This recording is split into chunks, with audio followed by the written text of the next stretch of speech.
Hello everyone, my name is Parmis. I'm early childhood educator and also educator for special needs children, and it's my honor to working with children. And also I'm pursuing my master program in early childhood educator and special needs children. Today I'm excited to share some information about how the development of listening and speaking skills lays the foundation for children's success in reading and writing. Understanding this connection helps us to create purposeful, inclusive, and developmentally supportive classroom for all learners. So first of all, I'm gonna talk about the typical development from birth through preschool. I have to say listening and speaking begin developing from the moment a child is born by using early learning standards as guidance. So from birth to 12 months, infants respond to sounds, turn toward the voices, cooing, bubbling, and begin to imitate speech sounds. They rely heavily on joint attention, shifting their eyes from object to caregiver, which becomes a key listening skills. And from age 1 to 3, I have to say they're toddlers. Toddlers follow simple one-step directions, name common objects, ask simple questions, and express needs with expanding vocabulary. Also, listening becomes more purposeful as they begin understanding routines, simple stories, and songs. And now I want to talk about the definitions and signs in age 3 to 5, which is called preschool. Children follow multi-step directions, participate in conversations, retell simple stories, answer who, what, why, where, and why questions, and speak in complete sentences. They begin using language to problem solve, negotiate, play, and build relationships, which strengthens both comprehension and expressive skills. This development creates the foundation for later academic learning. And typical development in kindergarten to grade 3. As children move into formal schooling, speaking and listening skills become more structured and academic. At kindergarten, students participate in collaborative conversation, which is going under the categories of SLK1. So we are calling it student participate in collaborative conversations. We're calling it CCSS, ELA, SLK1. And answer questions about details in a text, read aloud, which is called SLK2. This is the second category. And speak audibly and express ideas clearly, which is called SLK6. At grade 1 to 2, they retell stories with key details, follow 2-3 step instructions, use complete sentences and relevant vocabulary to share ideas. And at grade 3, so of course students engage in discussions, build on others' idea, explain their thinking, and summarize information. Their listening becomes more strategic, distinguishing main ideas from supporting details. And I have to say, by 3rd grade, strong oral language skills are directly tied to reading comprehension and writing fluency. Now we want to know what's the effect of language delays on listening and speaking. So when children experience language delays, the impact is pronounced, like they may struggle to follow directions or understand classroom discussion. Vocabulary may be limited and affecting clarity and confidence in speaking.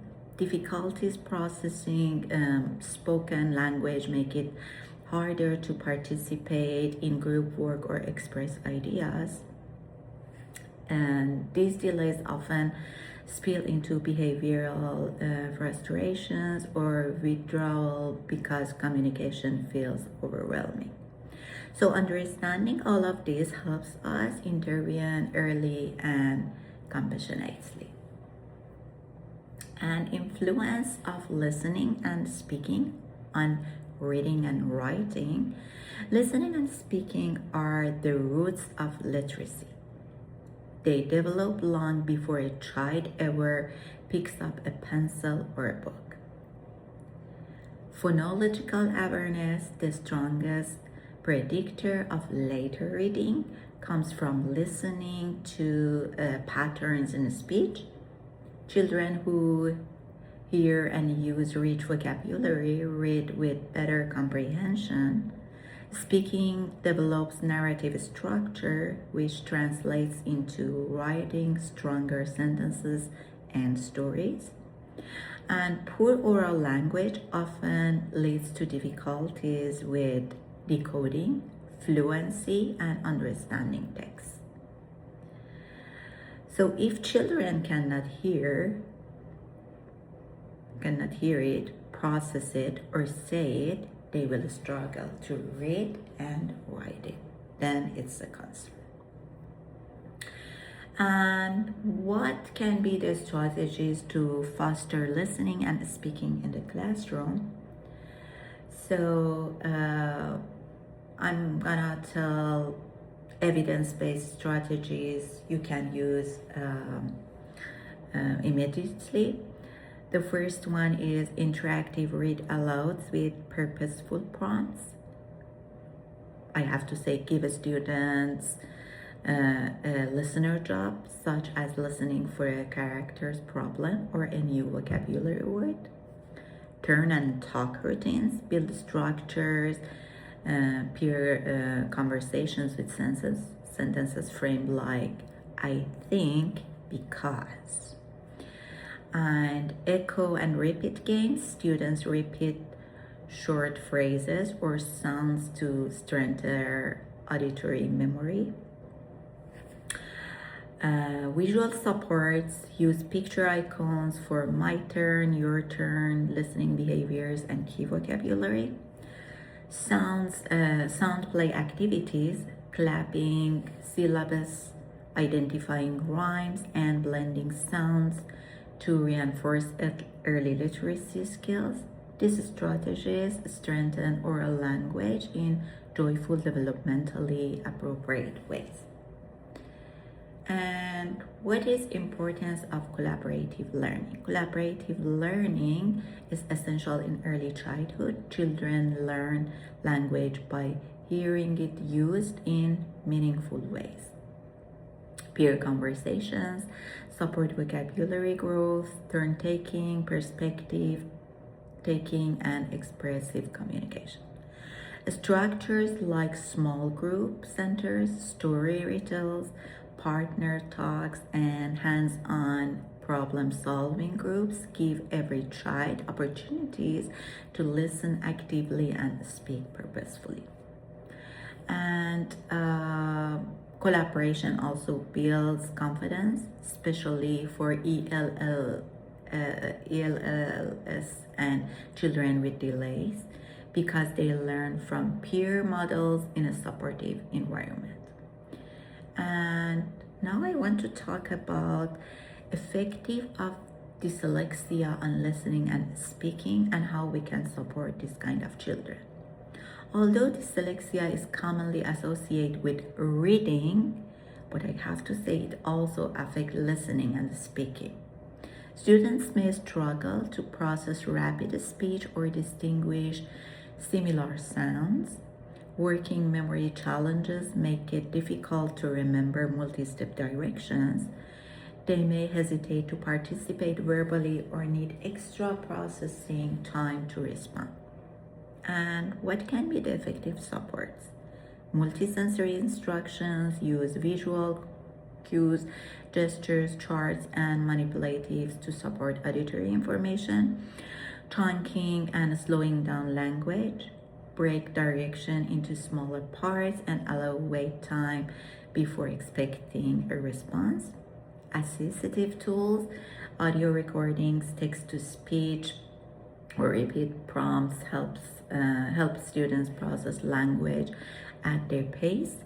And explicit vocabulary instruction, preview and review words using images and repeated exposure.